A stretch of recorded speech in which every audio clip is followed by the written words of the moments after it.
नमस्कार, आप देख रहे हैं N24 का खास कार्यक्रम द वीक ऑफ शो और मैं हूं आपके साथ पायल।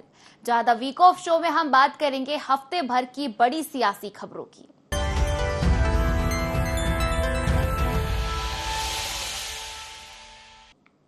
तो चलिए शुरुआत करते हैं। जहां नवरात्रि के त्योहार पर प्रधानमंत्री नरेंद्र मोदी ने देशवासियों को बड़ा तोहफा दिया है। पीएम मोदी ने जीएसटी बचत उत्सव की शुरुआत की है और लोगों से इस त्योहारी सीजन में स्वदेशी उत्पाद अपनाने की अपील की है। वहीं मुख्यमंत्री डॉक्टर मोहन यादव भोपाल के ऐतिहासिक चौक बाजार पहुंचे और नेक्स्ट जनरेशन जीएसटी प्रचार अभियान की शुरुआत की। इस दौरान उन्होंने व्यापारियों और ग्राहकों से संवाद किया। हालांकि कांग्रेस ने इस पर सवाल उठाए और कहा कि ये सुधार अधूरे हैं और नाकाफी है। कांग्रेस हमेशा सरल जीएसटी के पक्ष में रही है। इसी पर देखिए खास रिपोर्ट। नवरात्रि के त्योहार पर प्रधानमंत्री नरेंद्र मोदी ने देशवासियों को बड़ा तोहफा दिया है। पीएम मोदी ने जीएसटी बचत उत्सव की शुरुआत की है और लोगों से इस त्योहारी सीजन में स्वदेशी उत्पाद अपनाने की अपील की है। प्रधानमंत्री ने कहा कि स्वदेशी की भावना भारत के स्वतंत्रता संग्राम का अहम हिस्सा रही है और आज आत्मनिर्भर भारत के संकल्प को पूरा करने की दिशा में ये एक बड़ा कदम है। हालांकि कांग्रेस ने इस पर सवाल उठाए और कहा कि ये सुधार अधूरे और नाकाफी हैं। कांग्रेस हमेशा सरल जीएसटी के पक्ष में रही है। वहीं बीजेपी जीएसटी रिफॉर्म का फायदा जन जन तक पहुंचाने के लिए मैदान में है। मध्य प्रदेश के मुख्यमंत्री डॉक्टर मोहन यादव भोपाल के ऐतिहासिक चौक बाजार पहुंचे और नेक्स्ट जनरेशन जीएसटी प्रचार अभियान की शुरुआत की। इस दौरान उन्होंने व्यापारियों और ग्राहकों से संवाद किया, जीएसटी रिजोल्यूशन की प्रतियां वितरित की और टैक्स दरों में कटौती से मिलने वाले लाभों की जानकारी साझा की। सीएम ने कहा कि नए जीएसटी स्लैब से क्रेता और विक्रेता दोनों को फायदा होगा और व्यापार को नई गति मिलेगी। नवरात्रि पर पीएम मोदी का तोहफा, जीएसटी बचत उत्सव की हुई शुरुआत, 375 से अधिक वस्तुएं हुई सस्ती, स्वदेशी अपनाने पर पीएम ने दिया जोर, आत्मनिर्भर भारत की ओर बड़ा कदम। भोपाल में सीएम डॉक्टर मोहन यादव ने चलाया जीएसटी अभियान, व्यापारियों व ग्राहकों को बताए जीएसटी के फायदे। जीएसटी के माध्यम से माननीय प्रधानमंत्री जी ने पूरे देश को जो सौगात दी है, वित्त मंत्री जी के माध्यम से हमारे कपड़ों पे 5% जीएसटी करके ये बड़ी सौगात दी। नवरात्रि का उत्सव आज सफल हो गया है। आज हमने अपने स्वदेशी अपनाओ, प्रदेश और देश को आत्मनिर्भर बनाओ, छोटे छोटे व्यवसायियों को प्रोत्साहन देने के लिए, सभी प्रकार के भारतीय उत्पाद को बढ़ावा देने के लिए स्वदेशी के भाव से बढ़कर और कुछ नहीं है। आइए स्वदेशी अपनाओ, देश को आगे बढ़ाओ। उधर जीएसटी को लेकर सियासत भी तेज हो गई है। कांग्रेस प्रदेश अध्यक्ष जीतू पटवारी ने कहा कि पीएम मोदी को अब समझ आ गया है कि राहुल गांधी सही कह रहे थे। उन्होंने सवाल उठाया कि जब जीएसटी बढ़ाया गया था तब बीजेपी जनता और व्यापारियों के बीच क्यों नहीं गई। पटवारी ने कहा कि मध्य प्रदेश में अद्भुत और अकल्पनीय टैक्स लगाया जा रहा है। नरेंद्र मोदी जी को अब ये समझ में तो आ गया कि राहुल गांधी जी जिस विजन से बात करते थे वो सही थी। राहुल गांधी जी ने यही बात कि जीएसटी को एक स्लैब में लाओ, इस तरीके से लाओ कि आम जनता की पहुंच में रहे। सरकार अपना खजाना भरने के लिए गरीब लोगों के जेब से पैसे मत निकाले। बहरहाल जीएसटी सुधारों को लेकर बीजेपी और कांग्रेस आमने सामने आ गए हैं। बीजेपी इसे आत्मनिर्भर भारत की दिशा में बड़ा कदम बता रही है, जबकि कांग्रेस इसे चुनावी मौसम का तुरुप का पत्ता कह रही है। अब देखना ये होगा कि जीएसटी बचत उत्सव जनता की जेब में कितनी राहत देता है और राजनीतिक समीकरणों को कितना बदलता है। Bureau report IND24। और देश के सबसे पुराने राजनीतिक दल कांग्रेस में संगठन सृजन के बाद उपजे असंतोष ने आलाकमान की चिंता बढ़ा दी है। राज्य के भोपाल और इंदौर जैसे बड़े जिलों में जिलाध्यक्ष के दावेदारों ने खुले तौर पर बगावत कर दी। असंतुष्टों का गुस्सा इतना बढ़ा कि वे दिल्ली तक जाकर पार्टी के राष्ट्रीय अध्यक्ष मल्लिकार्जुन खड़गे से मिले और अपनी शिकायत दर्ज करवाई।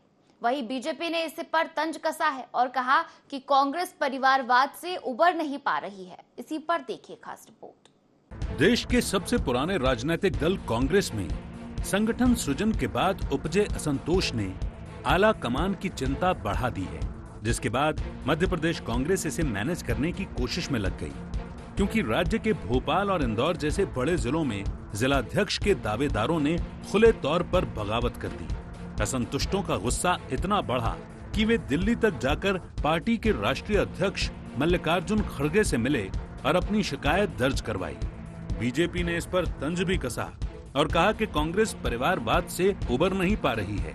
हालांकि बीजेपी भी अभी तक करीब 20 जिलों की ही कार्यकारिणी बना पाई है। उनकी पार्टी में भी इंदौर और भोपाल जैसे बड़े जिलों की कार्यकारिणी को लेकर मतभेद है, इसीलिए घोषणा में भी देरी हो रही है। वहीं कांग्रेस ने अपने असंतुष्ट नेताओं को साधने के लिए उन्हें संगठन में उचित स्थान देने का फैसला किया है। कार्यकारिणी विभागों और प्रकोष्ठों में असंतुष्ट नेताओं को बड़ी जिम्मेदारियां दी जाएंगी, जिससे कि संगठन सृजन के बाद उपजा असंतोष शांत हो सके।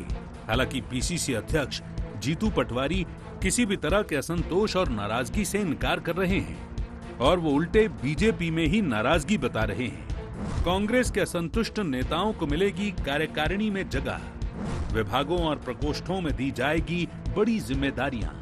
असंतोष शांत करने की कांग्रेस की कोशिश, संगठन सृजन के बाद उभरे मतभेद पर मंथन, प्रदेश प्रभारी हरीश चौधरी की जिलाध्यक्षों से मुलाकात, संभागवार बैठकों में पार्टी में असंतोष पर भी चर्चा।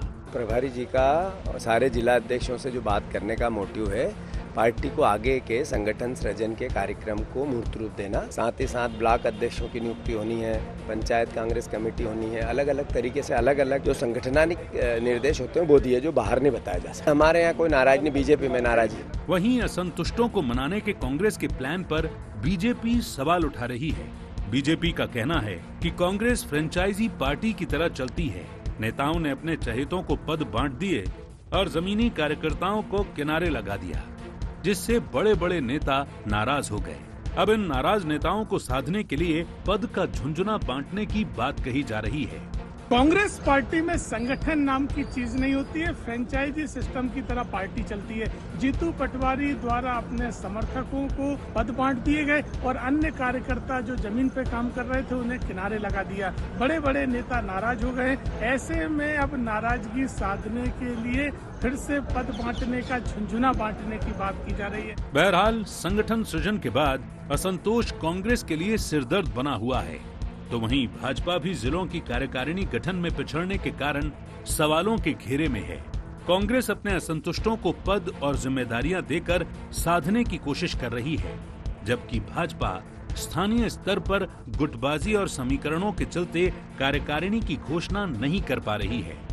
कुल मिलाकर दोनों ही दल संगठनात्मक चुनौतियों से जूझ रहे हैं। अब देखना ये होगा कि कौन सा दल अपने घर को पहले दुरुस्त कर पाता है और आने वाले चुनाव में मतदाताओं के सामने एकजुट ताकत के रूप में खड़ा हो पाता है। Bureau report, IND 24।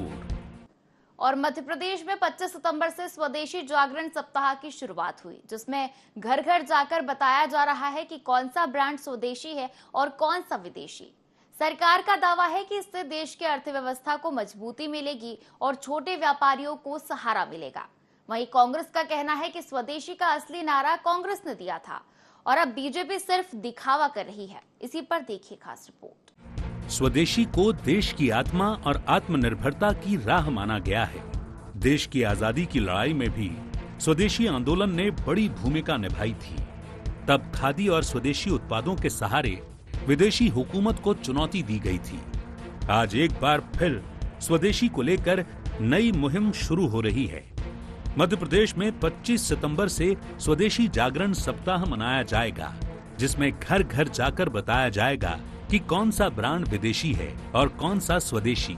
सरकार का दावा है कि इससे देश की अर्थव्यवस्था को मजबूती मिलेगी और छोटे व्यापारियों को सहारा मिलेगा। वहीं कांग्रेस का कहना है कि स्वदेशी का असली नारा कांग्रेस ने दिया था और अब बीजेपी सिर्फ दिखावा कर रही है। बीजेपी का जवाब है कि प्रधानमंत्री मोदी के आत्मनिर्भर भारत के संकल्प को पूरा करने के लिए ये अभियान जरूरी है। मध्य प्रदेश में 25 सितंबर से स्वदेशी जागरण सप्ताह, घर घर जाकर बताएंगे विदेशी और स्वदेशी ब्रांड। मुख्यमंत्री डॉक्टर मोहन यादव करेंगे शुभारंभ। स्वदेशी अपनाने के लाभ और जरूरत पर जोर। पीएम मोदी की अपील के बाद राज्य सरकार की पहल। संघ से जुड़े 5 संगठन मिलकर चलाएंगे अभियान। 20 लाख पत्रक बांटे गए। मेले भी होंगे आयोजित। जल्द लागू होगा स्वदेशी सर्टिफिकेशन लोगो। भाजपा के कार्यकर्ता सभी को स्वदेशी उत्पादों के लिए प्रेरित करेंगे। कांग्रेस जैसी पार्टियां जो चाइना और पाकिस्तान की परस्ती करते हैं, उन्हें स्वदेशी अभियान से भी खिलाफत है। इस तरह की राजनीति अब देश में नहीं चल सकती है। जो भी राष्ट्रवादी व्यक्ति है वो स्वदेशी अभियान के साथ सहभागी बनेगा। वहीं कांग्रेस ने इस अभियान पर बीजेपी को घेरते हुए कहा है कि स्वदेशी का असली नारा कांग्रेस ने दिया था। खादी और स्वदेशी क्रांति कांग्रेस के नेतृत्व में शुरू हुई थी, लेकिन बीजेपी दिखावे का अभियान चला रही है। स्वदेशी जागरण सप्ताह तभी सफल माना जाएगा जब चीन से सामान आना बंद हो जाएगा। स्वदेशी अपनाएं, लोग घर घर जाएंगे और सवाल ये उठता है स्वदेशी के बारे में सिर्फ कहने की बातें हैं। चीन का जितना सामान है हिंदुस्तान में सबसे ज्यादा आता है, तो मेरा कहना है सबसे पहले स्वदेशी अपनाने की बजाय सीधा निर्णय लेने का चीन का सामान नहीं आएगा। मैं समझता हूँ स्वदेशी जागरण का सफल हो जाएगा। बहरहाल डॉक्टर मोहन सरकार और बीजेपी का कहना है कि स्वदेशी अपनाना केवल राजनीति नहीं बल्कि आत्मनिर्भर भारत की दिशा में बड़ा कदम है।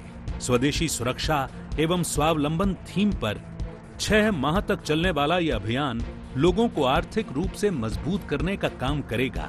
अब देखना ये होगा कि जनता इस संदेश को किस रूप में स्वीकार करती है और प्रदेश में इसका कितना असर दिखाई देता है। Bureau report IND 24। और देश भर में जीएसटी में कटौती के बाद बाजारों में उत्सव का माहौल है। एक तरफ राज्य के मुख्यमंत्री डॉक्टर मोहन यादव जीएसटी के फायदे बताने खुद व्यापारियों और जनता के पास जा रहे हैं, तो वहीं कांग्रेस के प्रदेश अध्यक्ष जीतू पटवारी इसकी कमियों को लेकर बाजारों में जा रहे हैं।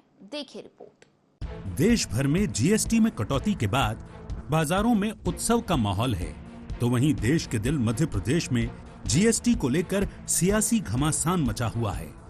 एक तरफ राज्य के मुख्यमंत्री डॉक्टर मोहन यादव जीएसटी के फायदे बताने खुद व्यापारियों और जनता के पास जा रहे हैं, तो वहीं कांग्रेस के प्रदेश अध्यक्ष जीतू पटवारी इसकी कमियों को लेकर बाजार में जा रहे हैं।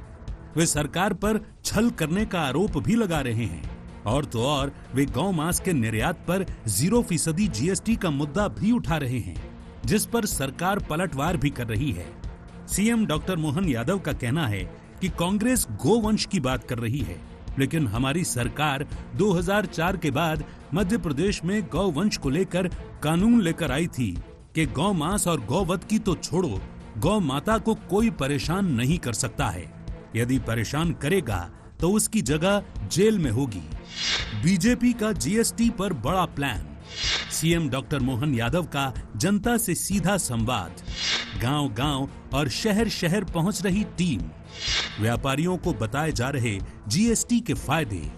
घर-घर जाकर बांटे जा रहे पैम्फलेट और बुकलेट। स्वदेशी को लेकर जन जागरूकता अभियान। सीएम डॉक्टर मोहन यादव ने की पद यात्रा। स्वदेशी जागरण सप्ताह की हुई शुरुआत। आम जनता से की जा रही स्वदेशी की अपील। हमारी सरकार ने 2004 के बाद इस राज्य में कोई भी गोवध नहीं कर सकता, इसका कानून बनाया। और गोमांस और गोवध की तो छोड़ो, गौ माता को कोई परेशान नहीं कर सकता। अगर कोई गौ माता को परेशान करेगा तो बाहर नहीं घूमेगा, उसकी जगह जेल में होगी, जेल में। वहीं प्रदेश कांग्रेस जीएसटी को लेकर सड़कों पर है। कांग्रेस के प्रदेश अध्यक्ष जीतू पटवारी आज भोपाल के न्यू मार्केट पहुंचे और उन्होंने जीएसटी को लेकर व्यापारियों से बात की। वे दावा कर रहे हैं कि उनके नेता राहुल गांधी सही थे और जीएसटी में संशोधन कर ये बात बीजेपी ने 8 साल बाद स्वीकार की है। बीजेपी ने जीएसटी के नाम पर लोगों को गुमराह किया है, जिसकी सच्चाई कांग्रेस जनता के सामने ला रही है। ये उत्सव नहीं ढोंग है और इसका कांग्रेस पार्टी विरोध कर रही है। आज 25 तारीख को मैंने भोपाल में किया है, कल पूरे प्रदेश के नगर निगम और बड़े शहरों में होगा, परसों यही जन जागरण पूरे अलग अलग छोटे छोटे शहरों में कांग्रेस पार्टी छोटे बाजारों में करेगी, सब कार्यकर्ता करेंगे। मोहन यादव जी उत्सव नहीं, देश से माफी मांगे भारतीय जनता पार्टी। कुल मिलाकर जीएसटी में कटौती से जनता को राहत तो मिली है, लेकिन मध्य प्रदेश की सियासत में ये मुद्दा बीजेपी और कांग्रेस के बीच सीधा टकराव बन गया है। एक तरफ सरकार इसके फायदे गिना रही है, तो वहीं दूसरी तरफ विपक्ष खामियों का हिसाब मांग रहा है। ऐसे में देखने वाली बात ये होगी कि कि जीएसटी की ये जंग बाजार से निकलकर सियासत के मैदान में कितनी दूर तक जाती है। Bureau report IND 24। और मध्य प्रदेश की सियासत पर वंशवाद का साया गहराता जा रहा है। ADR की हालिया रिपोर्ट ने खुलासा किया है कि प्रदेश के 270 जनप्रतिनिधियों में से 57 ऐसे हैं जिन्हें राजनीति विरासत में मिली है, यानी हर चौथा सांसद, विधायक या राज्यसभा सदस्य परिवारवाद से राजनीति में काबिज हुआ है।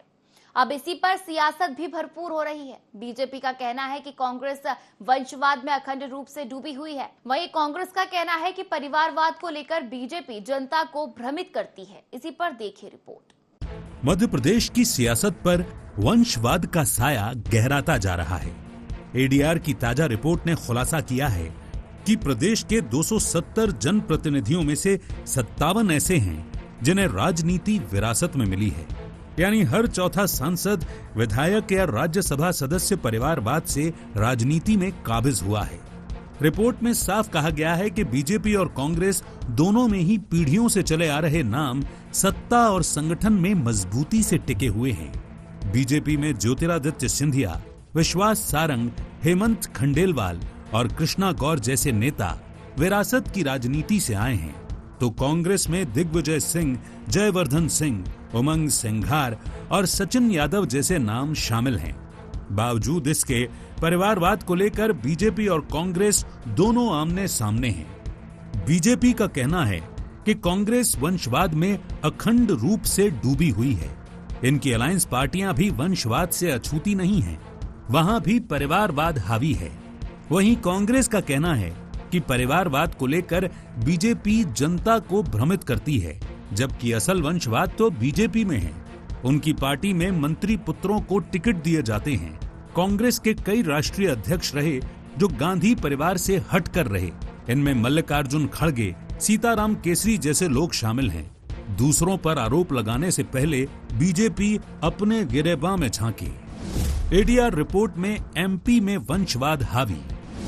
270 में से 57 नेता परिवारवाद से राजनीति में। भाजपा से सिंधिया, हेमंत खंडेलवाल प्रमुख नाम। कांग्रेस से दिग्विजय, उमंग सिंघार, सचिन यादव। 38 पुरुष, 19 महिला जनप्रतिनिधि वंशवाद से आए। परिवारवाद में देश में 6वें नंबर पर MP। ये वंशवाद में अखंड डूबे हुए लोग, और सिर्फ यही नहीं, इनकी पार्टी के अंदर आप देखेंगे तो प्रमुख स्थानों पर इस पूरे देश के अंदर जो इनके सहयोगी INDI अलायंस के लोग हैं, तो फिर चाहे लालू यादव की पार्टी हो, चाहे तमाम वो पार्टियां जिनके साथ में आज कांग्रेस खड़ी है, वो वंशवाद का इस देश के अंदर ऐसा जहर है कि जिसको उखाड़ के फेंकने का काम भारतीय जनता पार्टी ने किया है। बीजेपी भ्रमित करती है इस देश की जनता को। बीजेपी को थोड़ा सा सामान्य ज्ञान रखना चाहिए। हमारे कांग्रेस पार्टी के राष्ट्रीय अध्यक्ष मल्लिकार्जुन खड़गे जी है, और उनके नेतृत्व में ही कांग्रेस पार्टी आज दिखाई दे रही है। अब एक समय था कि सीताराम केसरी राष्ट्रीय अध्यक्ष रहे, अनेक ऐसे अध्यक्ष रहे, गांधी परिवार से अलग हटके अध्यक्ष रहे। ये भारतीय जनता पार्टी अपनी गिलेबान में खुद जाग के देख ले। कई उनके मंत्री पुत्रों को टिकट दी जाती है, कई ऐसे हैं जो वंशवाद में भारतीय जनता पार्टी है। बहरहाल मध्य प्रदेश की राजनीति में वंशवाद पर आरोप प्रत्यारोप का खेल भले ही जारी हो, लेकिन हकीकत ये है कि दोनों ही बड़े दल इससे अछूते नहीं हैं। कांग्रेस हो या बीजेपी, हर तरफ कुछ नेता अपनी मेहनत और जनाधार से आगे बढ़े हैं, तो कुछ राजनीतिक विरासत के सहारे सत्ता की सीढ़ियां चढ़े हैं। यही वजह है कि परिवारवाद पर बहस तो तेज है, लेकिन दोनों खेमों में सियासी हकीकत लगभग एक जैसी है। ऐसे में अब जनता को तय करना है कि वो विरासत को पसंद करती है या काबिलियत पर भरोसा जताती है। Bureau report IND 24। और प्रदेश में एक और मुख्यमंत्री विकास कार्यों को गति देने के लिए लोकार्पण और शिलान्यास कर रहे हैं, तो वहीं दूसरी ओर विपक्ष यानी कांग्रेस तंज कसती नजर आ रही है। कांग्रेस का कहना है कि वहां के विधायक तो पहले ही कह चुके हैं कि फ्री का पैसा बांटना बंद करना चाहिए, तो फिर मुख्यमंत्री विधायक के ऊपर ज्यादती कर रहे हैं। इसके साथ ही कांग्रेस ने सरकार पर कर्ज लेने और भ्रष्टाचार के भी आरोप लगाए। इसी पर देखिए खास रिपोर्ट। मुख्यमंत्री डॉक्टर मोहन यादव ने विदिशा की कुरवाई में हिनौता सिंचाई परियोजना के तहत 7.36 करोड़ की लागत से बनने वाली जाजपोन पुनर्वास कॉलोनी का भूमि पूजन किया। इसके साथ ही 258 करोड़ से ज्यादा के विकास कार्यों का लोकार्पण और भूमि पूजन भी किया। मुख्यमंत्री डॉक्टर मोहन यादव ने विदिशा, कुरवाई, सिरोंज, शमशाबाद और गंज बसौदा विधानसभा के कई विकास कार्यों की सौगात दी। इस दौरान मुख्यमंत्री डॉक्टर मोहन यादव ने किसानों के लिए बड़ी घोषणाएं की। उन्होंने कहा कि किसानों के लिए किसी भी प्रकार की कोई कमी नहीं रहने देंगे। सोयाबीन पर भावांतर योजना लागू होगी और 15 दिन में किसानों को अंतर की राशि मिलेगी। प्रदेश में गेहूं 2600 रुपए और सोयाबीन 5328 रुपए प्रति क्विंटल के रेट से खरीदा जाएगा। इसके साथ ही उन्होंने लाडली बहना का जिक्र करते हुए कहा कि दीपावली के बाद बहनों को 1500 रुपए की राशि हर महीने दी जाएगी। गए साल 2600 में गेहूं खरीदा था, जोरदार अभिनंदन करो, ये हमारी सरकार की भावना है। गए साल 4800 अपना सोयाबीन था, इस साल 5328। मोदी जी के लिए जोरदार अभिनंदन करो। ये सरकार माननीय मोदी जी के नेतृत्व में किसानों के लिए इस साल 5328 जो अंतर होगा, हम अपने किसानों के साथ खड़े हैं। अंतर की राशि हमारी सरकार के माध्यम से दी जाएगी। 15 दिन के अंदर भावांतर का पैसा आपके खाते में आ जाएगा, कोई तकलीफ आने वाली नहीं। बहने आप भी चिंता मत करना, इसी साल दिवाली के बाद भाई दूज पे 1500 रुपए महीना आपके भी चालू करने वाले हैं। विदिशा की 5 विधानसभाओं को सौगात। कुरवाई, विदिशा, सिरोंज, शमशाबाद और गंज बासौदा को सौगात। 92.70 करोड़ की लागत के 46 निर्माण कार्यों का भूमि पूजन। 165.40 करोड़ की लागत के 34 निर्माण कार्यों का लोकार्पण। जनपद पंचायत भवन, हाई स्कूल भवन का भूमि पूजन। छात्रावास, सामुदायिक भवन, उपकेंद्र और स्टॉप डैम का भूमि पूजन। क्रिटिकल केयर हॉस्पिटल, प्राथमिक स्वास्थ्य केंद्र, गौशाला का लोकार्पण। छात्रावास भवन, विद्युत उपकेंद्र और सड़कों का लोकार्पण। प्रदेश में एक ओर मुख्यमंत्री विकास कार्यों को गति देने के लिए लोकार्पण और शिलान्यास कर रहे हैं, तो वहीं दूसरी ओर विपक्ष यानी कांग्रेस तंज कसती नजर आ रही है। कांग्रेस का कहना है कि वहां के विधायक तो पहले ही कह चुके हैं कि फ्री का पैसा बांटना बंद करना चाहिए, तो फिर मुख्यमंत्री विधायक के ऊपर ज्यादती कर रहे हैं। इसके साथ ही कांग्रेस ने सरकार पर कर्ज लेने और भ्रष्टाचार के भी आरोप लगाए। वो तो खुद ही कह रहा है वहाँ का एमएलए के ये सब फ्री फंड लौटाना बंद करिए, तो मुख्यमंत्री जी तो ये तो उसके ऊपर बेचारे के ऊपर ज्यादती कर रहे हैं। प्रदेश की जनता एक कल्याणकारी राज्य है, टैक्स इसीलिए देती है कि आप जो है उनके लिए कल्याण के लिए योजनाएं बनाएं। कर्जे ले लेके जो काम हो रहे हैं प्रदेश में और आधे भ्रष्टाचार में जा रहे हैं, तो हम लोग तो कर्ज जी के कामों का स्वागत करेंगे, लेकिन जो है उनका विधायक तो खुद ही कह रहा है कि फ्री फंड के काम बंद करो। मुख्यमंत्री डॉक्टर मोहन यादव की ये विकास परक घोषणाएं जहां एक ओर प्रदेश में बुनियादी सुविधाओं को मजबूती देने की कोशिश के रूप में देखी जा रही हैं, तो वहीं दूसरी ओर कांग्रेस इन योजनाओं को लेकर सरकार की मंशा पर सवाल उठा रही है। सरकार का फोकस किसानों, महिलाओं और बुनियादी ढांचे पर दिख रहा है, लेकिन विपक्ष इसे वित्तीय असंतुलन और राजनीतिक स्वार्थ से जोड़ रहा है। ऐसे में सवाल यही है कि क्या इन योजनाओं का लाभ वाकई जनता तक पहुंचेगा या ये सिर्फ चुनावी मौसम की घोषणाएं बनकर रह जाएंगी। Bureau report, IND 24। तो द वीक ऑफ शो में फिलहाल बस इतना ही। आप देखते रहिए IND 24। नमस्कार।